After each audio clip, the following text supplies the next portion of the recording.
Good morning, everybody. Thanks for being here. I'm Bryan Bender, and I am thrilled to have the opportunity to sit here for an hour and chat up Derek Tournear, the Director of the Space Development Agency at the Pentagon. Derek, please come out.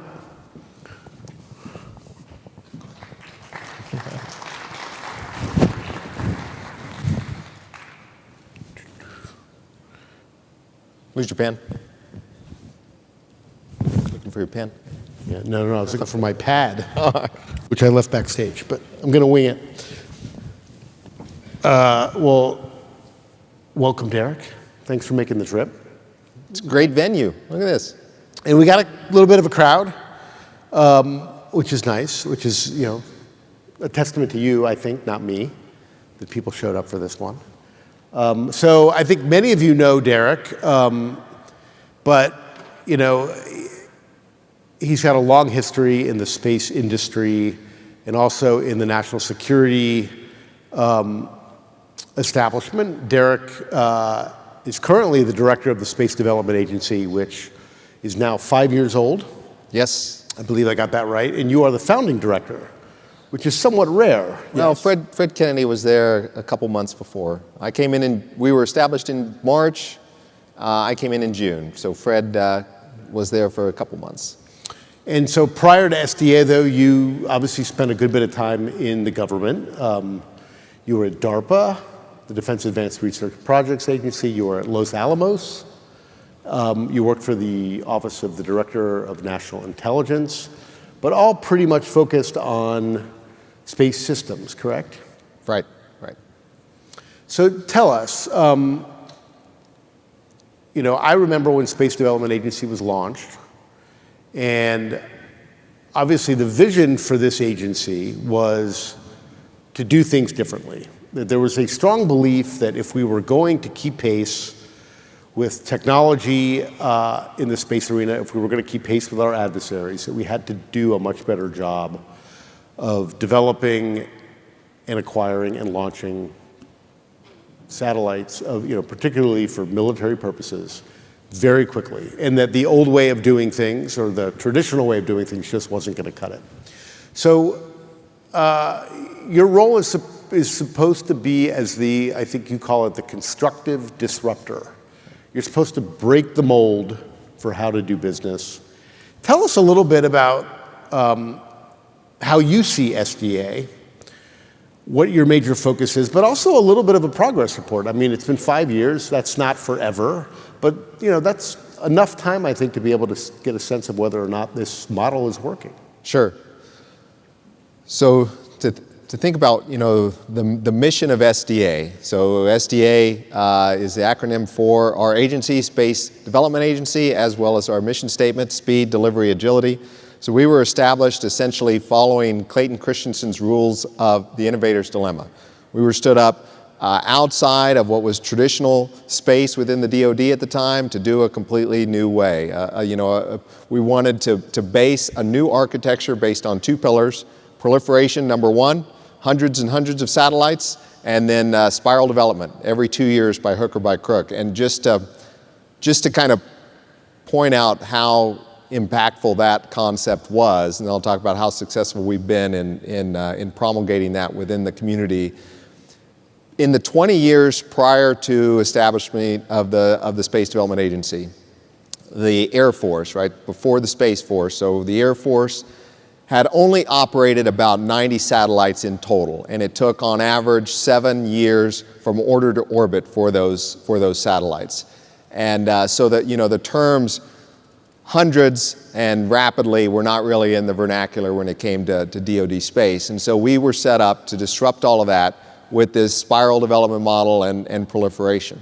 So if you look at in 2019 and in 2020, most of say the plurality of the influential minds in the DoD space community would say things like, if we rely on proliferated LEO systems, we'll be disappointed in our nation's darkest days. That was the kind of model, is that we could not get out of this large, big, fat, juicy targets, as General Hyten would say, and get into this proliferated LEO model.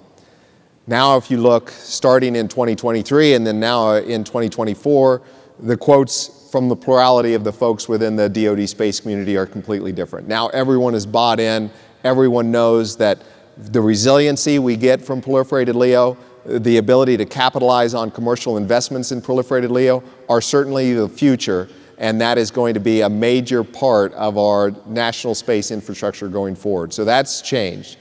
The part that's still difficult is that second pillar, the spiral development. So in the DoD community, all of the laws, processes, and all of the agencies are set up to have a long development cycle for technology. Once the technology is developed, then you have a large cycle where you actually procure and field that operationally, and then you have a long cycle with the tail on that for operations and sustainment. That is completely incongruent with the way the commercial models work, just like your cell phone or any other commercial electronics, where you are fielding new technology rapidly. Take the automotive industry, right? You're fielding a new model every year. Well, they don't start developing that model after they launch the previous model. They have these overlaps, and that's what we're doing. We have our satellites delivered on 24-month centers, but it takes about 30 months from order to orbit, so we have that overlap.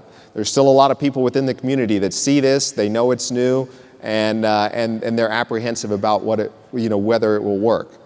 So let's talk about what we've demonstrated and what we've got yet to do. So our first demonstration satellites were launched, in the middle of COVID. So we did some demonstration satellites. They were ready for launch 9 months after we received our first funding, and they demonstrated optical communication and just kind of demonstrated some basic technology. The real demonstration came with our first spiral. We call our spiral tranches, Tranche 0. So with Tranche 0, we put on orbit over 3 launches, 27 satellites total, to do demonstrations for our transport layer, which is our communication layer, and then our tracking layer, which is our missile warning, missile tracking, missile defense layer. Those 27 satellites were launched in record time. The first ones went up basically 27 months from order to orbit. On that same launch, there were satellites that were 31 months order to orbit, so not quite the 30, but pretty close. We've demonstrated that we can do tactical Link 16 from space. To kind of talk about the profundity of that, Link 16 is a communication network that all of our allies and our services use, and we will use that in our future conflicts, future fights. It's been around since the 80s, and it's so ingrained in everything we do, but it had this line of sight regional look, which is not really how we're planning on conflicts in the future.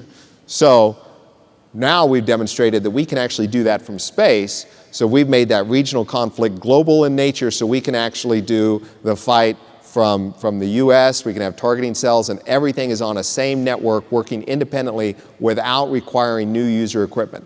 Very big deal. I was very excited we actually demonstrated that in November of last year. There were a lot of people that weren't sure whether or not that would work.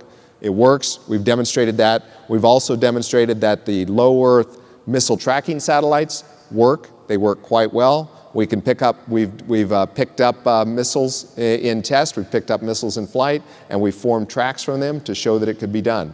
That was a big deal, because a lot of people didn't think that we could pull such a small signal out of a very noisy background when you're in LEO screaming across the background. We've demonstrated that.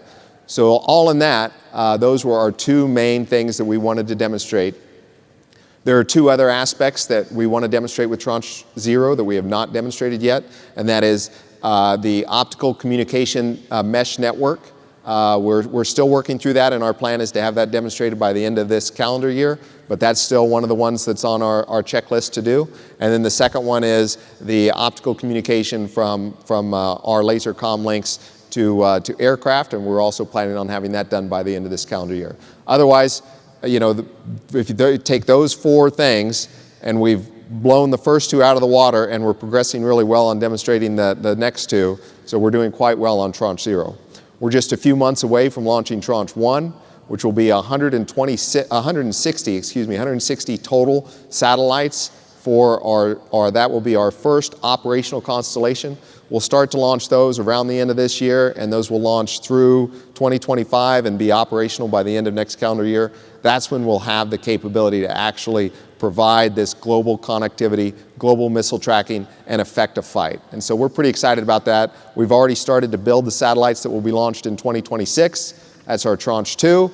And early next year, we'll go out for solicitation for Tranche 3, which those will launch, say it with me, 2 years after 2026. Those will launch in 2028, and we'll just keep spiraling those up. So we're pretty excited.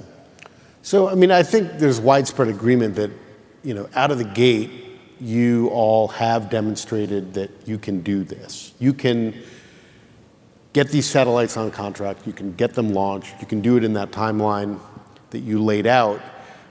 But my sense is there's still a lot of question, even doubt, that you can do this in a sustained way at scale over time. In other words, that the contractors will be there, the supply chain will be there, even if there are, there's a real potential that if you're a supplier, you might not get that next contract.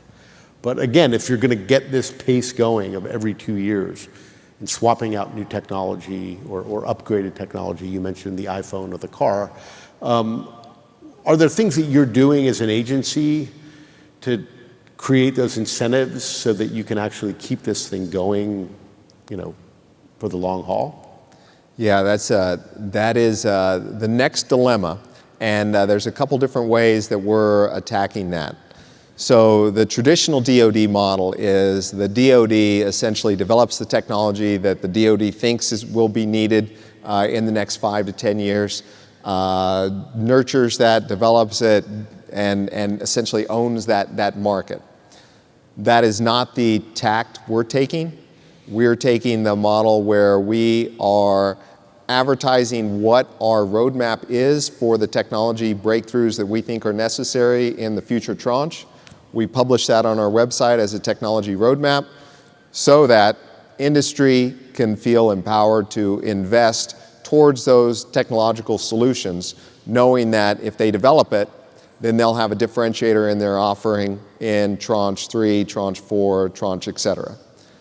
So the fear is, okay, well, that will work for some things, but will that work for making sure that when you go through your selection for Tranche 3, Tranche 4, you can bring new entrants on and accept that risk, because schedule is key. Schedule's our number one eval criteria.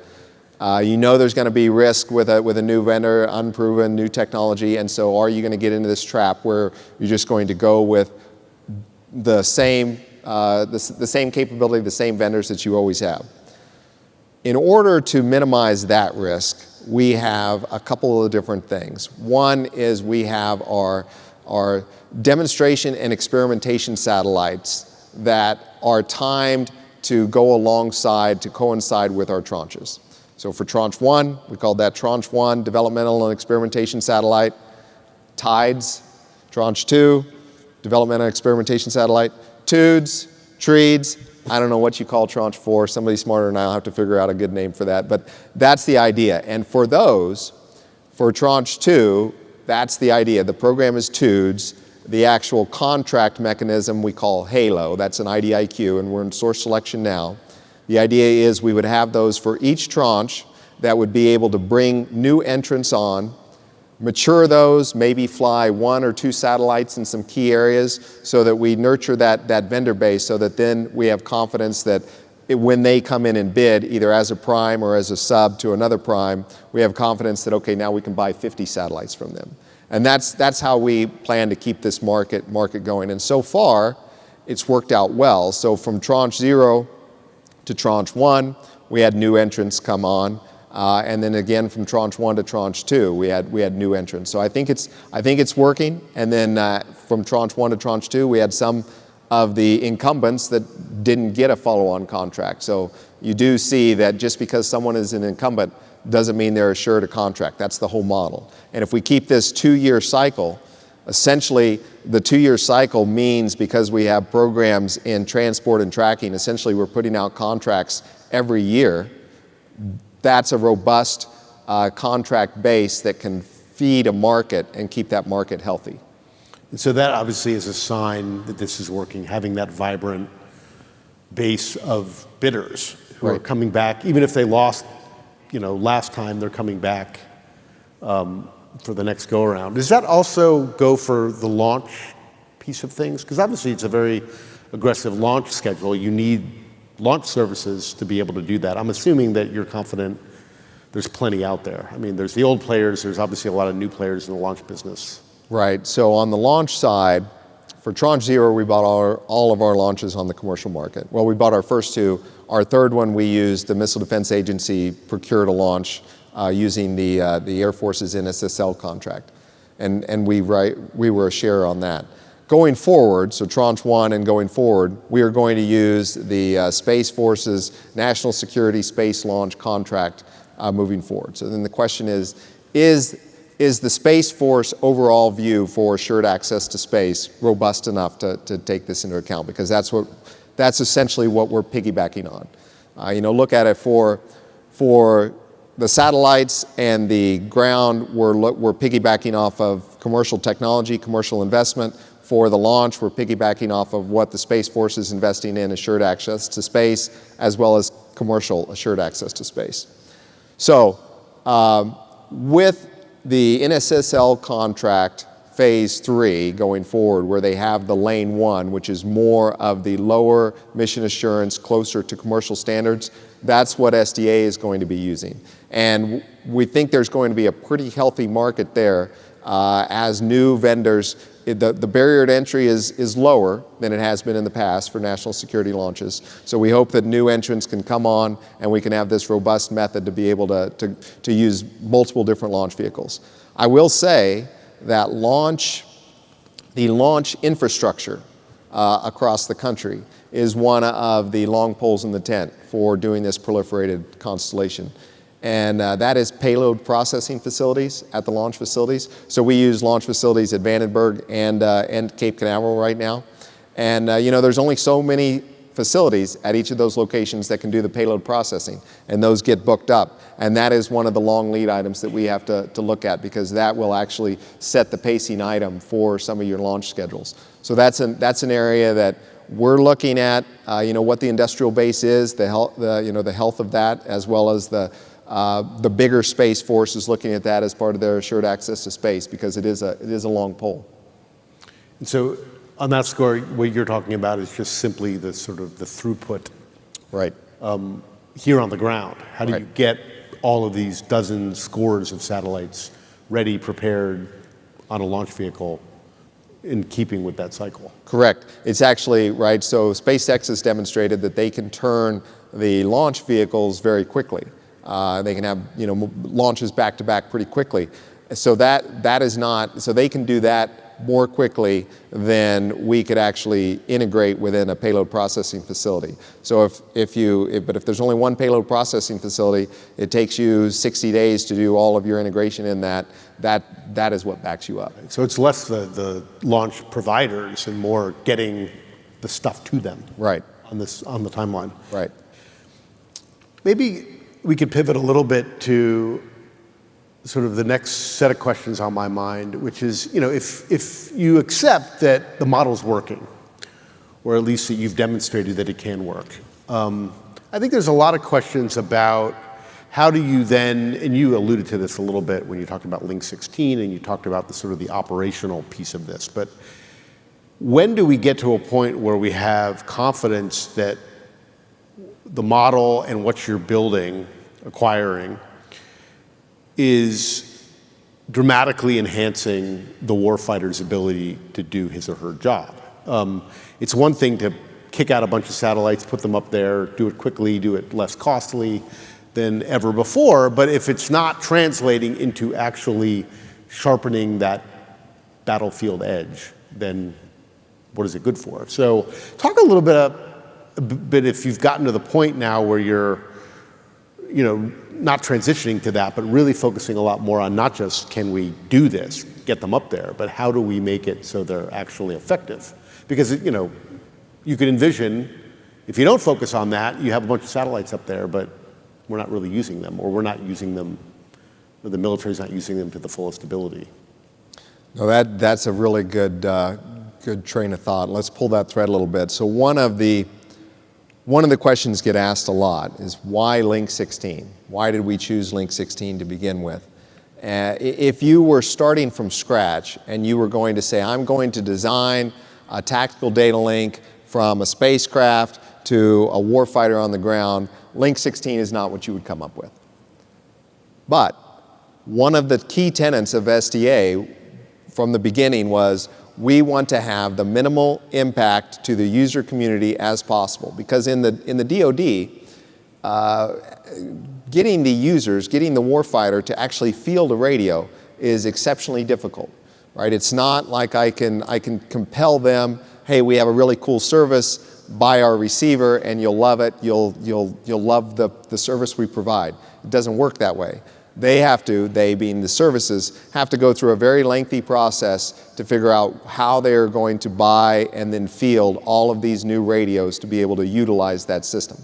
So we didn't want to put that burden on our service partners. We wanted to take that burden on the space side where we had a little more control. It's easier to modify a few hundred satellites than it is tens of thousands of radios.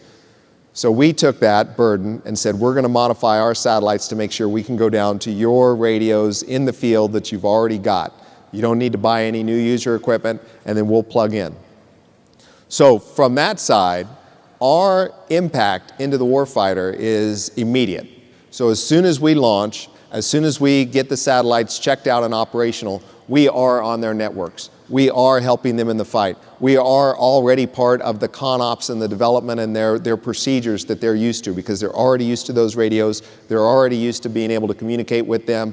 The only thing we have done now is make it to where now they can communicate to a global network, which is new for them, and that we enable that. So Tranche 0 is all about getting in exercises so they can get used to that. So from that aspect, when do we actually affect the fight? We affect the fight immediately in 2025 when those communication satellites become online and move forward. On the tracking side, missile tracking, same thing. So the Department of Defense and the intel community have worked together to put up an exceptionally robust and capable system to be able to disseminate and fuse data from overhead persistent infrared imagery, right? We've been doing missile warning from space for decades. We are not causing a complete overhaul of that on the ground.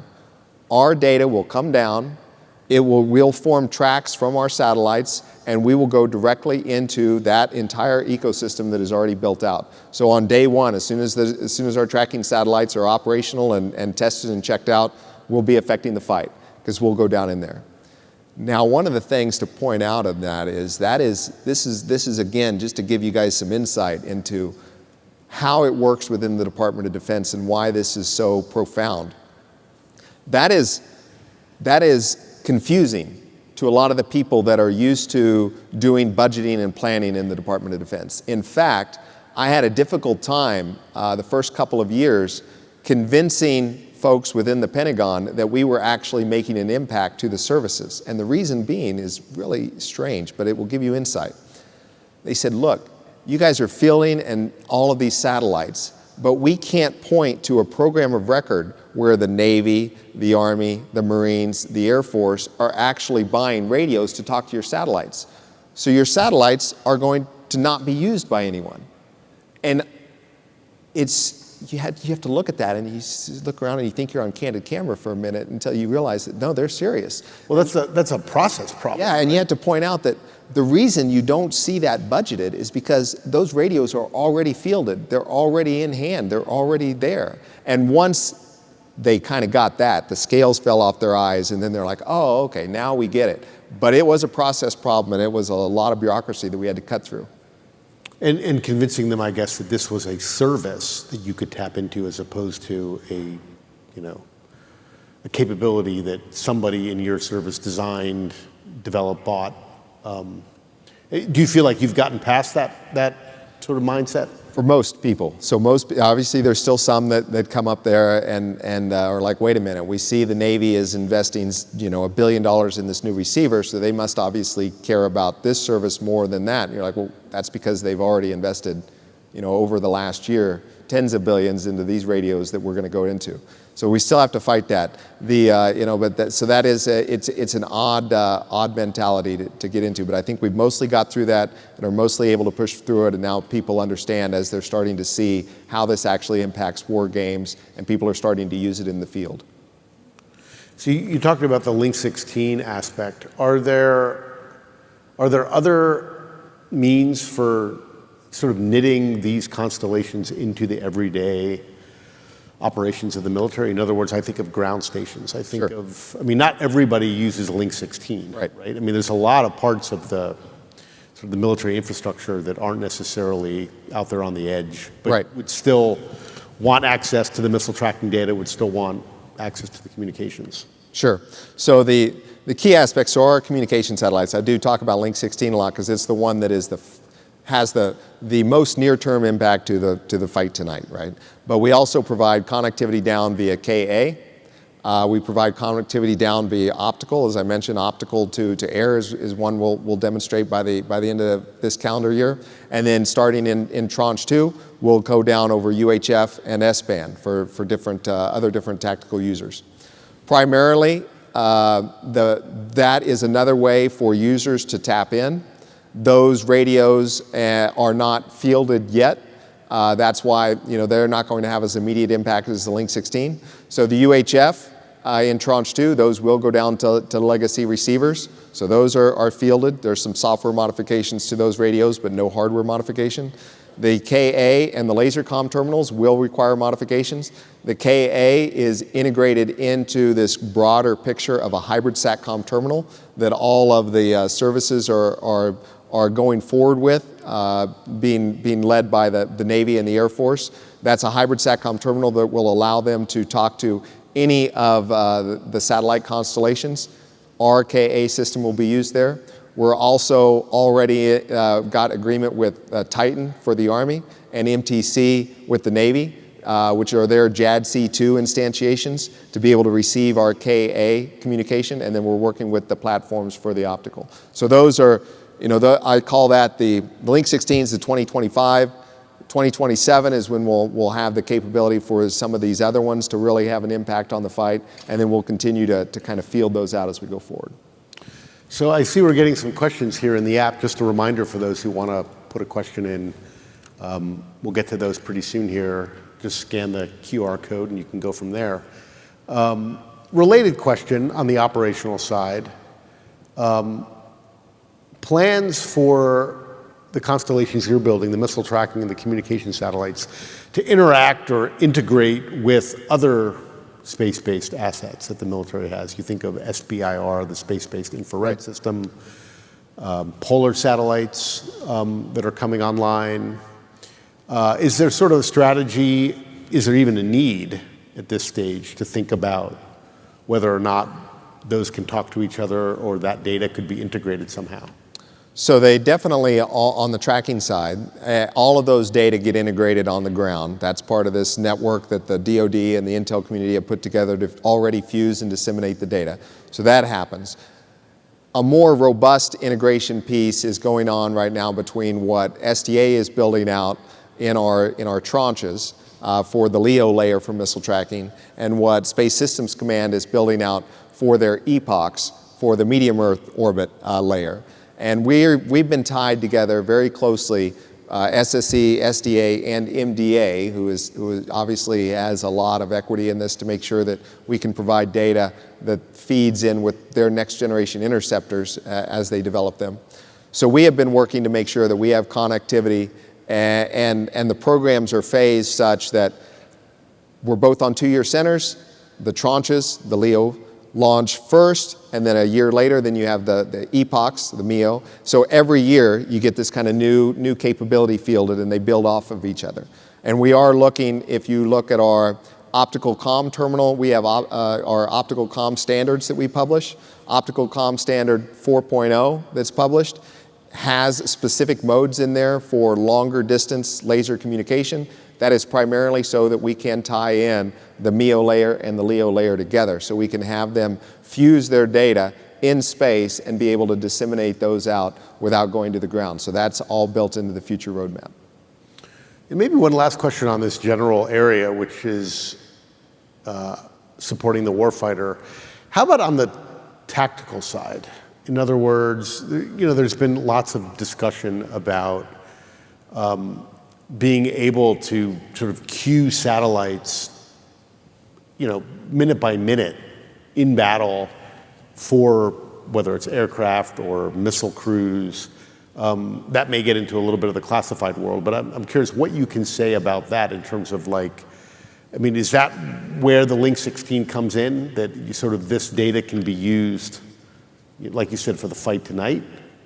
Right, so let's treat the missile tracking side, and then I'll talk about that on how it works on the communication side. So the missile tracking side, the vision there is the missile tracking satellites see the whole globe all the time. So we call that global coverage. So we are always on, always visible, always doing the missile tracking. So there is no queuing that is needed. On the missile defense side, those have a narrower field of view, and those likely will need to be queued. The idea there is the tracking satellites would do the queuing completely all in space, queuing directly from the missile tracking to the missile defense to be able to close that. So there's no user intervention needed to be able to do the queuing. You have total global coverage at all times. So that's why on missile defense community we talk about global access a lot. That means that at any given point in the globe, I can point to it and image it. You take the cue from the tracking satellites and then you do that, all autonomously. On the communication side, it's a little different. So on the communication side, our idea, the right way to think about this is the SDA satellites will maintain networks that are always on, always operational, and always provide coverage over a given area. Much like a commercial satellite provider where you can have your satellite phone and have that on. So we don't need to be queued. We're always on, always providing that capability. You can always plug into the network. The only time that gets a little complicated is some of these networks are managed so that you have to essentially get a time slot to enter and exit the network. Link 16 is one like that. We work with the existing network managers, and they give us time slots to enter and exit. But otherwise, it's transparent. The globe is covered with our network, and then we have this global IP-based network in space that moves the data. When I think of proliferated satellite constellations, I can't help but think of traffic jams. And I'm just curious because it's a big topic for this industry writ large, and that is orbital debris, space traffic management. Since you run a government agency that obviously has a stake in that in a real way, I'm curious if you could talk just a little bit about your own perspective on why that seems to still be a very widely recognized problem that needs a much better sort of coordinated approach, but yet we really haven't seen it yet. Again, this idea that we're putting up hundreds, thousands of satellites, the government is doing it now, obviously the commercial sector is doing it in a much bigger way. But how much do you have to worry about just the problem of where to put them and where to put them safely so that you're not throwing them up there and wasting them? So there's a very wide spectrum on congestion in space. There's the folks that the sky is falling and it's going to be a problem immediately, and then there's the space is big. It's not a big issue. I fall more on the space is big side, but I recognize that space is getting more and more congested as we go. There's been some policy aspects in the past that have had unintended consequences. So right now, the orbital debris mitigation strategy, space policy, is saying that 25 years, right? After you're done with your mission, you have 25 years to deorbit. Just based on physics, that means that if you're 600-ish kilometers or below in low Earth orbit, physics will just natural drag will bring you down and you'll deorbit within 25 years. So that has led to congestion below 600 kilometers. So right around, in the 500 to 600 kilometer range, there's a lot of congestion because of that. So that's an unintended consequence of that space policy. That space policy is being investigated now, and we're re-looking at that to say, you know, what should that look like? And should we treat someone that's flying 1 or 2 satellites or even 100 satellites the same as someone that's flying 10,000 satellites? Notionally, those, you know, we're looking at a bunch of different ways to rewrite that orbital defense, the orbital debris mitigation space policy. And obviously that's being led by many people within the government. We're providing input from that as the largest proliferated provider for the DoD. We have a large voice in that.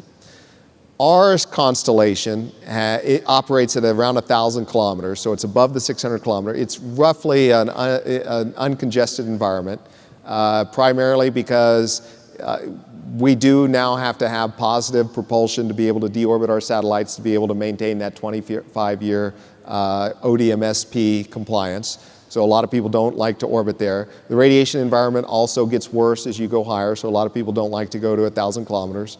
The OneWeb satellite constellation is at 1,200 kilometers, for an example, so they're used to this and have prepared for it. But that's one of the reasons that we chose to go to 1,000 kilometers. One of the other aspects that we're looking at is we're really relying on commercial industry to help solve this. I believe that there is a commercial market for active orbital maintenance, and we actually are just had a solicitation, a special notice on our broad agency announcement, and we're going through source selection. We're going to award a few contracts for companies that actually are planning a business case based on commercial providers for, you know, orbital maintenance. I think there's a business case there, and the business case goes as follows. If I have to make sure that all of my satellites at 1,000 kilometers have redundancy on their propulsion systems, their flight controls, so that I have assurance that I can deorbit those within the 25-year lifetime, that's a cost to the satellites, right? It's going to cost it some amount. But if I just say, you know, I will accept that I won't be able to deorbit a certain fraction of my satellites, and I'll save that cost on the engineering of those satellites, and then I'll just eat that in the end by the cost that I would then have to hire someone to go and tug my satellites out. There's a knee in that curve, and so we're going to put some contracts out, not for people to do demonstrations to fly and deorbit any of the satellites, but to say, okay, show us the technical designs, show us your business case, show us how that would work with what we're doing to find out what that commercial model really would look like, and is there going to be a market? Because I think that's the solution going forward. I think the solution is we try to encourage that market, and eventually we become a main customer in that market for commercial orbital maintenance, so that you can deorbit on demand and not then have to worry so much about debris collecting just due to dead satellites. But as part of your thinking on that, those contracts that you mentioned to look at this, is that not having to worry about that on the front end will help you build better, more technically capable satellites more quickly? In other words, it'll sort of free up some ability on the front end for you to focus more on what are these satellites going to do while they're up there, and not worry as much about what happens to them later. Exactly. And if you look at our model, I say it's kind of the cell phone model in a couple of different ways. But one way is that we essentially have 2 classes of satellites, our transport and our tracking satellites, just like there's essentially 2 classes of cell phone. There's the $500 cell phone and there's the $1,000 cell phone, and it's been that way for the past 20 years. Now there's modifications in that, but essentially there's those 2 main classes. We have the same thing. So we say, hey, look, our price point for our transport satellites is $14 million. That's what we're prepared to spend, and we want the capabilities to increase, but the price to stay constant over time.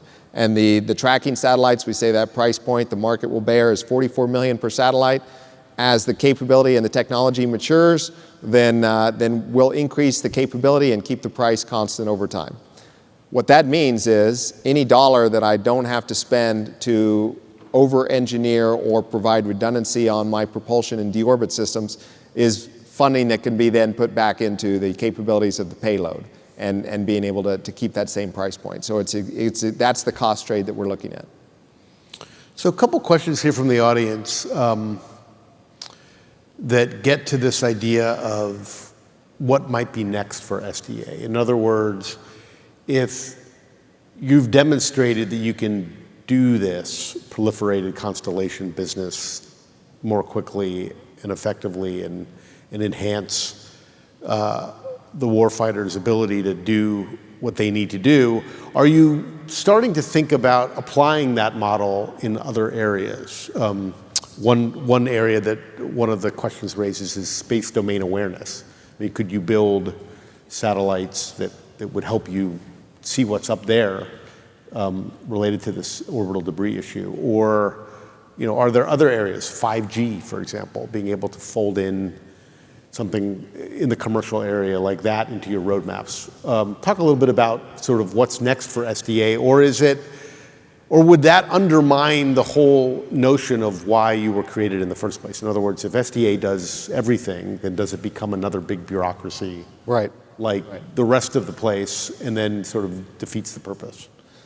Focus is a superpower, right? And so that's one of the reasons we've been able to move as quickly and efficiently as we have, is because we stay focused. So then the question is, well, what do you focus on? How do you encapsulate what is in your job jar versus things that you would say, no, I'm sorry, not interested in that? The two primary capabilities that we're focused on are beyond line of sight targeting for time-sensitive targets, on whether that be ground, air, or maritime. Detect them, track them, calculate a firing solution, and send that down directly to a weapon, and to a shooter.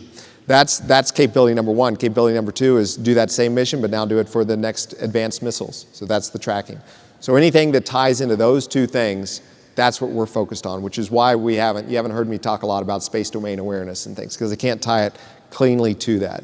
The other thing we focus on, our expertise is proliferation in LEO. Right? People are saying, well, can we apply this model to proliferation in MEO or cislunar, things like that? That's really outside. We don't want to grow to be experts in all of those different regions. We have expertise. We know the market. We know the technology for proliferation in LEO. That's what's going to be our focus area.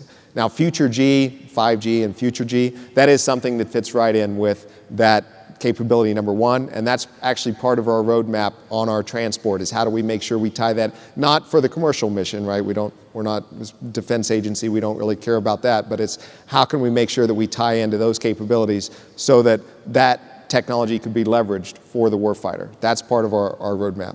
For space domain awareness, we would certainly welcome others to take our model and apply that to solving some of those other missions. That's not our focus. We want to stay focused on the terrestrial fight.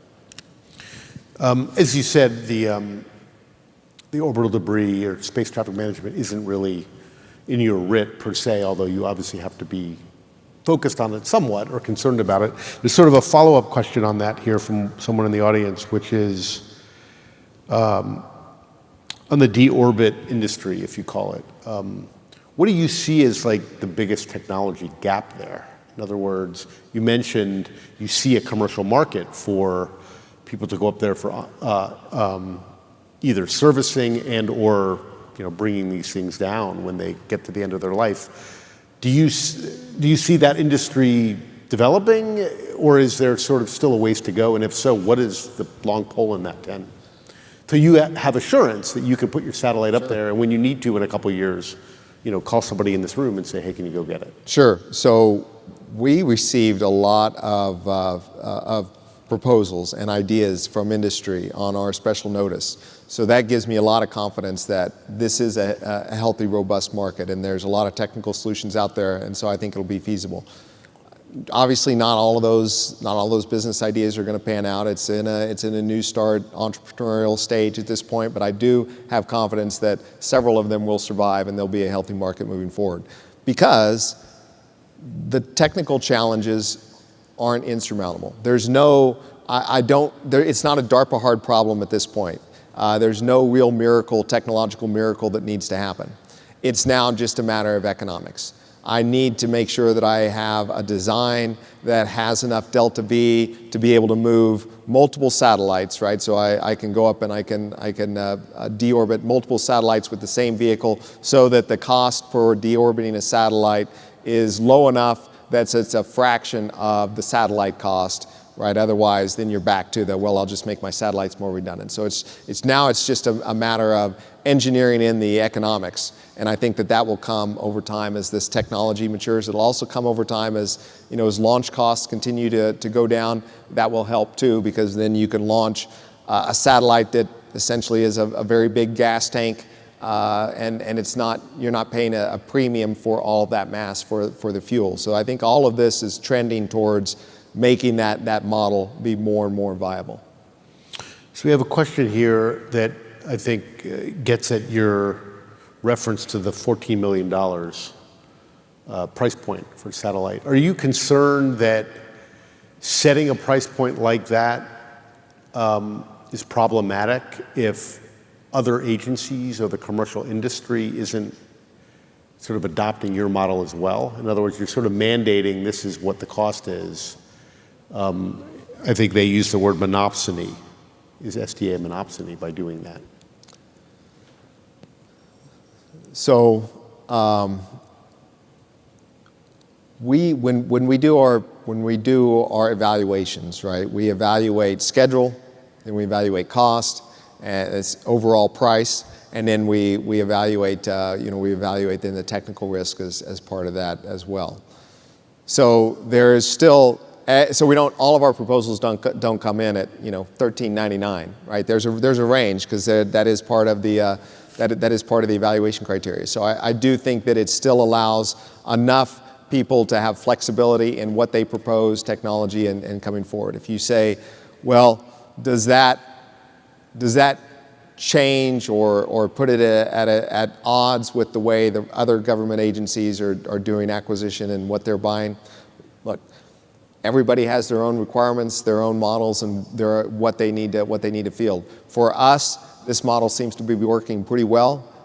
We have 3 tranches, 0, 1, and 2, that have shown that the trends have worked about as predicted. So for us, we're going to continue to use it. So I had a couple other things I wanted to ask you before we run out of time here, and I know everybody's probably hungry for lunch. One is the international piece. How much SDA is engaging with our allies, our foreign partners, and also is there a role for the international space industry in some of this, or is this all a very U.S. domestic focused endeavor? So certainly that's one of the advantages of Link 16, and keep going back to that because that's such a profound capability. But all of our allies use Link 16. We train with them on that, and we use that. And so let's pull the thread on that a little bit when we talk about international cooperation and such. Right now, we do not have permission to broadcast from space Link 16 over the national aerospace. It's an FAA requirement, so we don't have permission to do that. So all of the testing to date that we've done with Link 16 has either been done in international waters or it's been done over our allies. And we have allies that are coming forward and really helping us with that. And we've had some good demonstrations to be able to show that. So definitely our allies are a big part of this moving forward. That's tying them into our capabilities for the warfight. As far as foreign aerospace industry, if you look at our optical comm terminal providers, we have German optical comm terminal providers. We use international partners to be able to provide. We have some very specific cyber constraints, because the 2 main threats I'm always worried about are supply chain interdiction and cyber. So we have some very specific supply chain protections and cyber protections that we have built into our contracts. But foreign vendors have been able to meet those requirements, and they've been providers, and they're providing capabilities. We have a lot of the other hardware components that on our satellite buses that come from Canada, for example. So we have a lot of foreign providers that already come in and into that supply chain. So there is nothing. We don't have anything that says nope. If it's not made in the USA, it can't be on our satellite constellation. We bring all of that in. We're in discussions with Japan on what what a joint constellation would look like if they wanted to supplement some of our constellations either in communication or in tracking, how they would tie in. One of the benefits of our open architecture and open standards is that we can work directly with allies and they can plug into our transport network and they can develop capabilities that are essentially synonymous with ours and all tie together in a synergistic way. So we've been working with the Japanese to do that. We have ground entry points announced earlier this year that we were putting in Norway. Norway's been a very strong partner with us. We're doing demonstrations with them as well as using them for a lot of our ground communication. So as a former Politico reporter and editor, I can't let you off the stage without asking Here we go. a semi-political question, although probably not in the way you think. Obviously, we're in an election. Pluto's a planet. Oh, wait, no, that's not what we're talking about. Okay, never mind. We're in an election year, as I think we all know, and even if we don't want to know. And a couple things that I think are relevant to what you do. One is, this is not really an electoral politics question, but one of the audience members asked about continuing resolutions. So the failure in most years in the recent past of Congress to actually accomplish its main task, or one of its main tasks, of passing appropriations for the government on time. They don't really do that anymore. And when they do it very late, they pat themselves on the back as if they've accomplished something, but it's really their basic job. How difficult is it when they keep kicking the can with these continuing resolutions, which of course just lock in current funding levels and don't let you start new programs or do new things? Has the department, at least from your perspective, just gotten used to that as a normal order of business, that you have to presume that we're not going to get a budget by October 1st and we just have to sort of go with it? Yeah, there's the general. I'll give a general view and then more specific on how it affects SDA and could affect SDA going forward. So in the the general view, it is already accepted common practice that almost all program managers within the government program based on calendar year budgets instead of fiscal year budgets. In other words, you already assume de facto that you're going to have at least a 3-month continuing resolution, and you plan accordingly. And that is that's unfortunate, and it causes this disconnect because you are then operating with a first quarter under an assumption of a budget that may or may not be correct, and so that's always kind of a difficult thing. We do that. Most of the acquisition partners that we work with, they do that. It's just you have to in order to survive. You can't stop and just wait and see what the budget is going to be for a quarter. Specifically for SDA, it caused us the delay in our stand-up at the very beginning. So we were established in March of 2019, but we did not receive funding until February of 2021. Is when we first received our funding to be able to move forward. So you can see there's a big... Almost 2 years later? Yeah, so we were... I'm sorry, February 2020. Oh, a year later. February 2020. February 2020 was when we should have received it that October of 2019, but then it didn't come till February. And so we were fortunate enough to be tied very well with DARPA. And we were able to utilize a lot of their contracts to be able to get some things started before we actually officially had an appropriation in February, and we were able to move fast. And then as our budget has been growing pretty dramatically over the last years, continuing resolutions impact you because you are not allowed to spend over your prior year average burn rate. So if you have a $1 billion budget, you take $1 billion divided by 52 weeks, starting in October 1, that's your spend rate that you're supposed to keep until you get an appropriation, which is fine if your budget is typically flat. If your budget is growing, that's a big deal. We have been pretty fortunate to have understanding folks within the OSD comptroller and the Air Force comptroller who understand our vision, understand our plan, they believe our spend plans, and they know we have good program management acuity. And so they have actually allowed us to go above that because at the department level, they have to maintain that spend plan, but it doesn't mean that each individual agency and each individual budget has to do that.